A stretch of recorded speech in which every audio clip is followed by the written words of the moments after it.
Hello everyone, and thank you once again for having me. As you all know, I'm Kim from Public Child Protection Wales. We're a grassroots movement fighting the sexualisation of our children across the UK.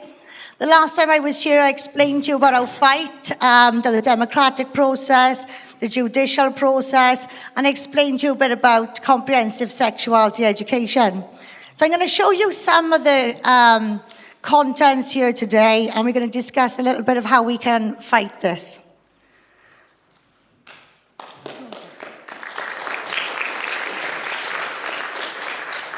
So as you can see, does anybody here know this gentleman? So Peter Tatchell is a mouthpiece for the comprehensive sexuality education in the UK and worldwide. As you can see there, in 30 years, Peter Tatchell has never been cancelled until he tried to come to Wales. So, not only did we get him cancelled, we owned him. He turned to Twitter to complain, and that is a direct quote from Peter Tatchell, by the way. In 30 years, I have never been cancelled. We did the bit until I tried to go to Wales. So not only did we get him cancelled, and then he went to Twitter, he then deleted his tweet because he didn't want to bring any attention to it. So that, ladies and gentlemen, is one hell of an achievement, and that proves what you can do when you won't put up with this in your own country.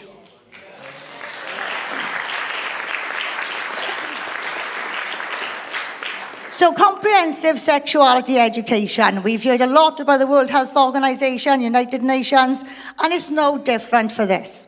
So the document you see there on the screen, this is the UNESCO guidance, published in 2018, and all schools in the UK are advised to use this guidance. How do I know? Well, I'm an RSE teacher trainer, ladies and gentlemen. If you can't beat them, you join them. And this is what they told us to use. So, comprehensive sexuality education, this particular document here is a rights-based approach. Children's rights, bodily rights. But on the right there, sexual and reproductive rights. Children's sexual and reproductive rights. So every child born in the UK is born with sexual and reproductive rights. And for those of you who don't know about our court case, that is what we lost in the case, was the argument on parental rights. So in the UK, we have no parental rights, but our babies are born with sexual and reproductive rights. So where does this come from? It's based on 3 theories. The first theory, sexual from birth. And like Brian mentioned in his speech earlier, it starts with one small group of people. And if it can start with one small group of people, it can finish with one small group of people. So how do they say we are sexual from birth? They did a bit of research on sexuality back in the 1940s. And they wrote this book, The Sexual Behavior in the Human Male, which is widely referenced, by the way, in all of our sex education documents and the people out there who are educating our teachers. So let's look at chapter 5. This is just one table. This particular chapter was the sexuality of adolescents. Adolescents to me is teenagers. But according to this chart here, we had a 5-month-old who had 3 orgasms in unknown time. We had an 11-month-old who had 10 orgasms in 1 hour. This is widely referenced across our sex education. This is where they build their theory claiming we are sexual from birth. Then we got the gender theory. The gender theory comes from the work of Dr. John Money, where he destroyed a young boy, David Reimer. David Reimer had a circumcision when he was very little, which went wrong. It went badly wrong, in fact. So the parents ended up in John Money's office. John Money forced this little boy to live as a girl, forced the 2 twin children to perform sex acts on each other, and then he published his research as an absolute success. The 2 boys died. They took their lives. The truth did come out, and that's why I put the 2 names here for you to go and look yourself. John Money, David Reimer. This is where they claim there are 79 genders. And this is what it looks like in school. We've got the gender-bred person and the gender unicorn. We've also got a gender wheel as well. It's like the colour wheel, you know. So this is how it looks in the class. And then the third theory, queer theory. So here we have Michael Foucault, Judith Butler, and Professor Emma Reynolds. You remember that name, Professor Emma Reynolds, because she is littered all across the activism packs that they're using called education for our children. Emma Reynolds doesn't believe in childhood. Queer theory, this is a quote from Emma Reynolds. Queer in childhood involves not just the queering of sex or gender and sexual binary opposition such as male, masculinity, female, femininity, and heterosexual, homosexual, but also the generational binaries, adult and child. So when you look at Professor Emma Reynolds' work, she doesn't believe that childhood is a thing. She does not believe in innocence. And you'll see quotes such as adult plus child equals okay. And these are the people we've got pumping the education through our system. So I want to introduce these documents here now, because this is where we've got our information from.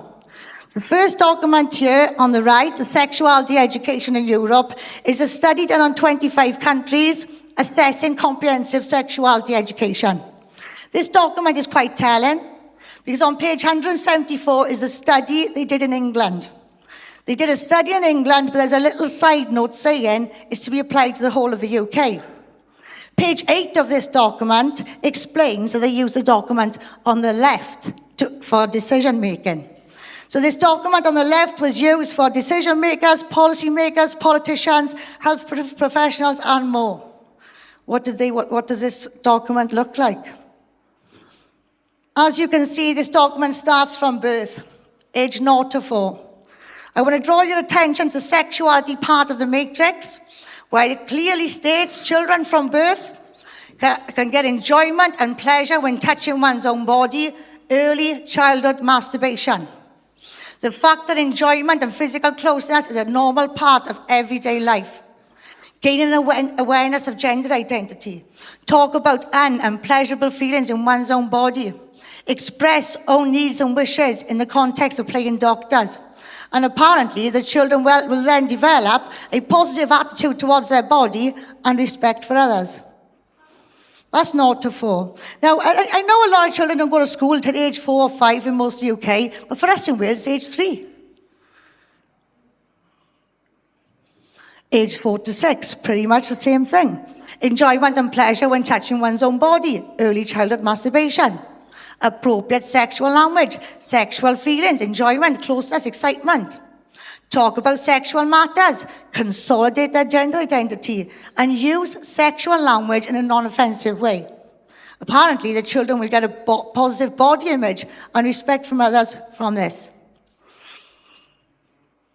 And this brings us back to UNESCO document, because clearly, the first document, the World Health Organization document, you can see what's going on there. So they couldn't put that in every classroom. You know, it's pretty obvious what's going on. So they've got the UNESCO document, and this starts from age 5, and it's not much different. Look at it. People show they love and care each other in different ways, including kissing, hugging, and touching, sometimes through sexual behaviors. This is age 5 to 8. And then we go back, age 6 to 9, the World Health Organization document. Love, being in love, tenderness, sex in the media, enjoyment and pleasure when touching one's own body, appropriate sexual language, use sexual language in a non-offensive way. And apparently, what they will achieve from this is they'll gain an understanding of acceptable sex, mutually consensual, voluntary, equal, age-appropriate, and context-appropriate. Age 6 to 9.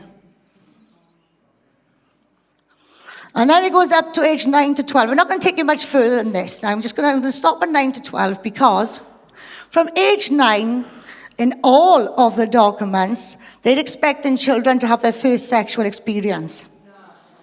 And in England, recently, they did try saying they're scrapping sex education from under 9s. Well, even if that was true, the guidance talks about sexual intercourse from age 9. So that doesn't make much difference, does it? But what they are saying, these policies they're bringing out, they're all lies, ladies and gentlemen. Because this is what they're bringing in, and this is what we've already proven in court as fact. So let's look here. First sexual experience, gender orientation, pleasure, masturbation, orgasms, love, being in love, the differences between gender identity and biological sex, make a conscious decision to have sexual experiences or not, and refuse unwanted sexual experiences. So what will they gain from this particular part? Well, there'll be an acceptance, respect, and understanding of diversity in sexuality and sexual orientation. Sex should be mutually consensual, voluntary, equal, age-appropriate, context-appropriate, and self-respecting. Need I go on? I don't think I do. And how does it look in the UNESCO document? Exactly the same there, ladies and gentlemen. We are born with the capacity to enjoy sexuality throughout our lives. Explain the female responses to sexual stimulation and age 9 to 12. List the common signs of pregnancy. Describe tests available. List the health risks associated with it. If we are dealing with a 9 to 12-year-old who is showing signs of pregnancy, we phone the police. We do not refer to this. We phone the police. That child has been raped. And it goes on and on. Human beings are born with the capacity to enjoy sexuality throughout their life. The only thing they say, which is sexual abuse, is sexual violence. That is the only thing they are warning children about, is sexual violence. They're teaching them about good touch and bad touch, know what feels good. Well, sex abuse isn't always violent. So I'm going to show you a little bit of lesson content now. I don't want to go too much into the lesson content, but I just want to show you some of the things that's in the class, okay? So we'll start with this little speech of Miriam Case. Thank you, Mr. Speaker. Graphic lessons on oral sex, how to choke your partner safely, and 72 genders. This is what passes for relationships and sex education in British schools. Across the country, children are being subjected to lessons that are age inappropriate, extreme, sexualising and inaccurate, often using resources from unregulated organisations that are actively campaigning to undermine parents. This is not a victory for equality, it is a catastrophe for childhood. Will my right honourable friend honour his commitment to end inappropriate sex education by commissioning an independent inquiry into the nature and extent of this safeguarding scandal? Can I say I share my honourable friend's concerns and thank her for her work in this area. That's why I've asked the Department for Education to ensure that schools are not teaching inappropriate or contested content in RSHE. Our priority should always be the safety and well-being of children, and schools should also make curriculum content and materials available to parents. As a result of all of this, we are bringing forward a review of RSHE statutory guidance, and we'll start our consultation as soon as possible. So the RSE investigation he's talking about there, they did it, I think it was a year last summer, and then they decided it wasn't in the public interest to publish the findings. He also mentioned there the DFE, the Department for Education. And I'm glad he mentioned that because I've been challenging the DFE on this. I've also been challenging the NSPCC on this, and the NSPCC has tapped out after 4 years. So this is something that you're using as a safeguarding tool. A lot of you here might even be using this yourself, thinking that the correct terminology for your body parts is safeguarding. I'm here to tell you as a criminologist, it does not safeguard. You're actually grooming your children to speak about their genitalia confidently with adults, which is viewed as consent by predators.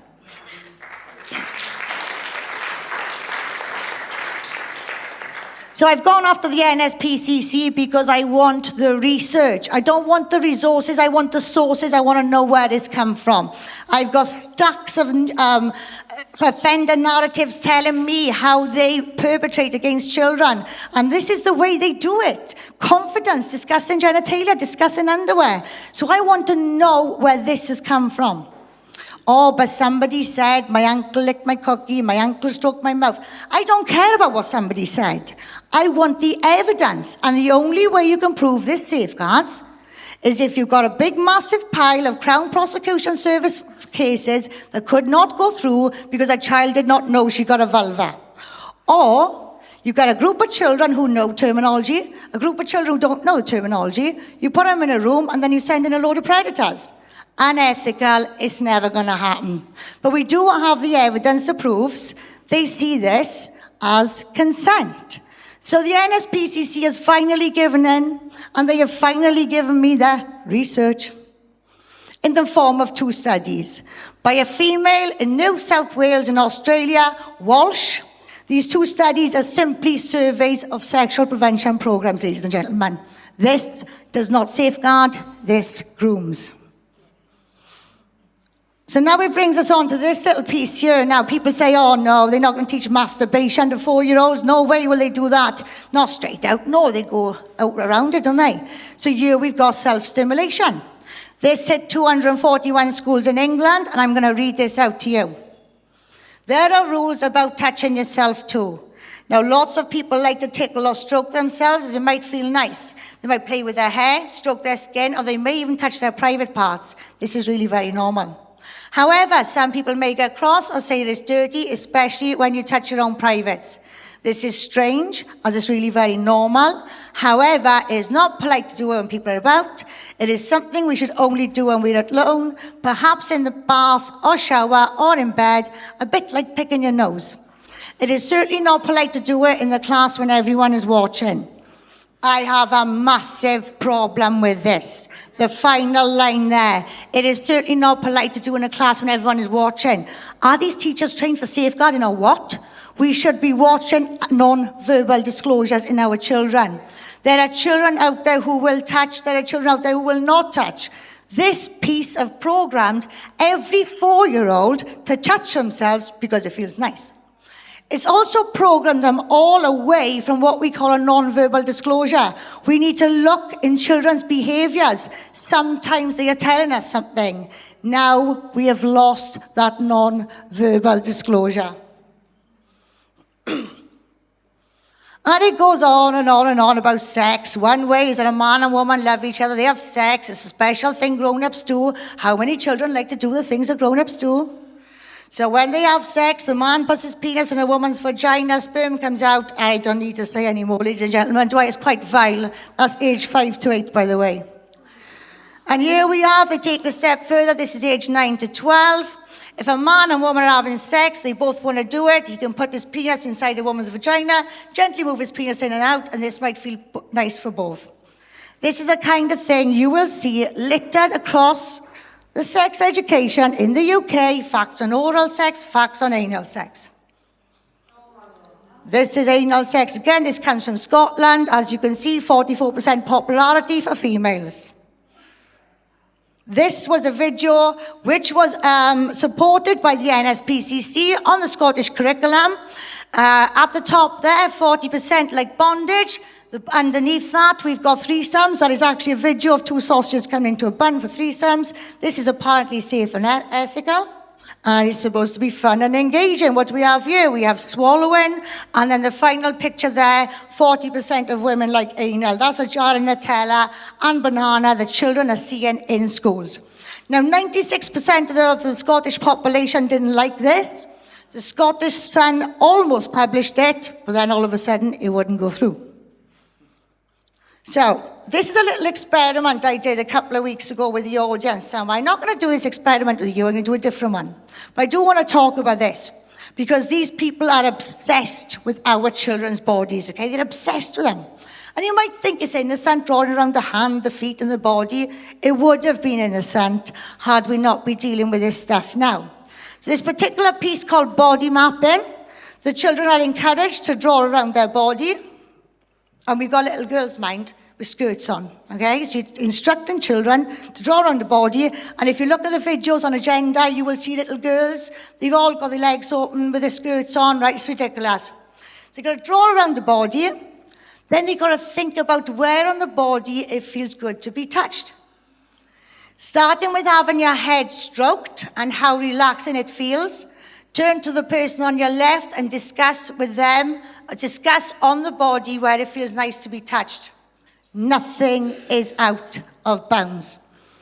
So this is promoted massively with Professor Emma Reynolds, Esther McGeaney, there's a list of people. We are going to publish a list of these people. We're going after individuals now. So when I did this in Gateshead, I printed off a silhouette and I put it on people's seats, for them to do it. They looked at me like I had 6 heads. I'd never seen a room of people feeling so uncomfortable in my life. But children have to do that. So what I'd like you to do, guys, is you do have some PlayDoh on your tables. So if somebody on a table can take out that PlayDoh, and I'd like you to do a little activity that the children are asked to do.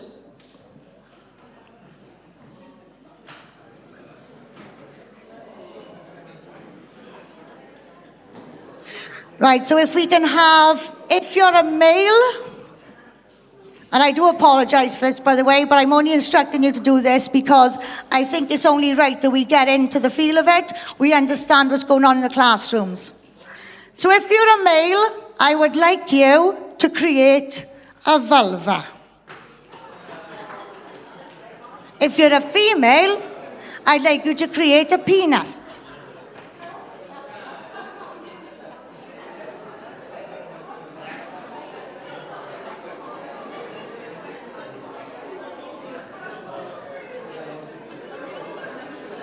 I can see you all giggling. It's quite uncomfortable, isn't it?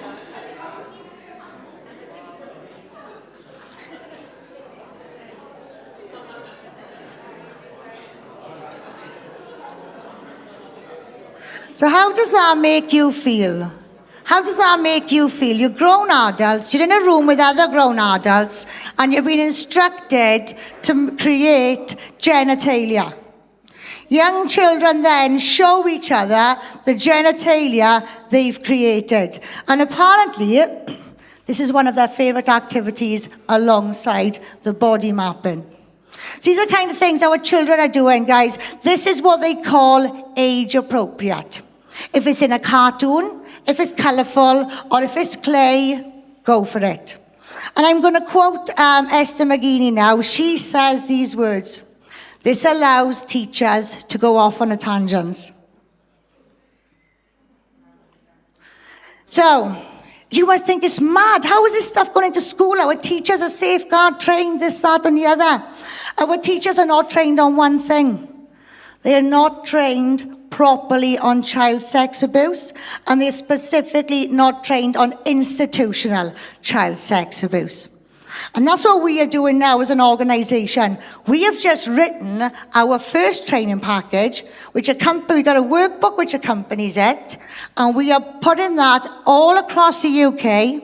We're in the process now of getting that course fully accredited, because we believe that when people are properly trained on the mind of a perpetrator, the types of abuse, explanations of abuse, and we introduce our 4 concepts to them, which is the perpetration scale. We've designed the perpetration scale for people to understand what goes on.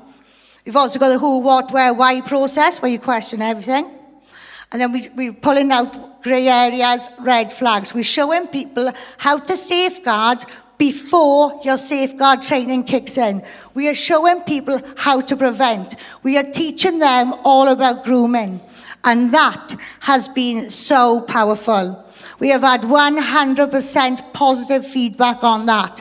And we are now in the process.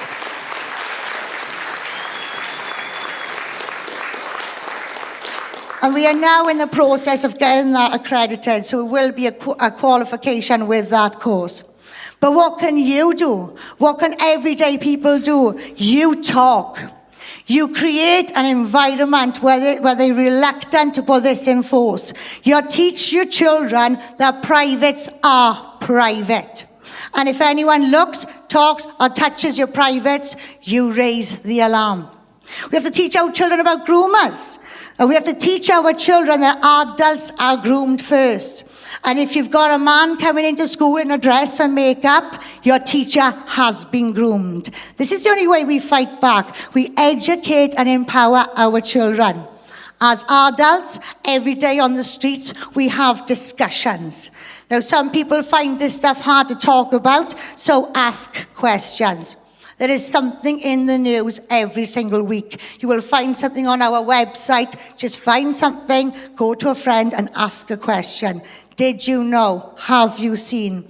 And that's the way we open the dialect. Because it does take a village to raise a child. It takes a country to keep a child safe. But the only thing that's going to smash this agenda is when we unite this kingdom.